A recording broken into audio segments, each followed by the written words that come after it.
Want to learn Arabic? Do you know you can do it without using any English? Hi, my name is Bree. I work at Arabius and we have helped hundreds of people start their Arabic journey. But we do it in a surprising way. Many people have studied Arabic using amazing workbooks, worksheets, etc. And that can work. But we have a different way. Dare I say, better? Our way is immersive and experiential. So that means from day one, you will hear zero English in your classroom. And you might ask, if there's zero English, how in the world am I supposed to understand all of this? I know Arabic has famously hard grammar and it's really complex. How can I get it? Well, we engage all of your senses in class. And this is completely in line with all the research that says the more you can engage your senses fully in the learning experience, the better you'll understand it. And we get it, you're busy. We want to make sure the time you put into your Arabic sessions is giving you the most results for your time.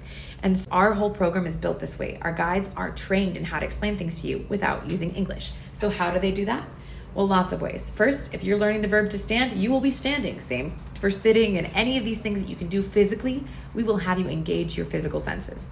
Secondly, we have all sorts of tools, like physical objects. So when you're learning about bananas, you will have a banana in front of you. Or Roman, you'll have it in front of you so that you can experience it. But we know that not everything can be represented by a physical object. And so you'll see pictures to learn verbs.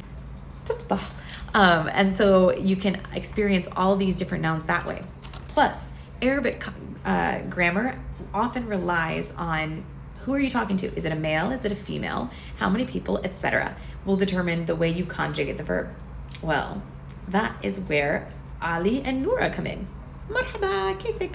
Our guides use puppets to help structure these different sentences, and so you can see, oh, I'm talking to one person. How do you conjugate that? Or she's talking to you, and to conjugate sentences that way. If this sounds interesting to you, go to Arabius.com, book a free trial. We'd love for you to get a taste of what we offer. Book a free trial at Arabius.com.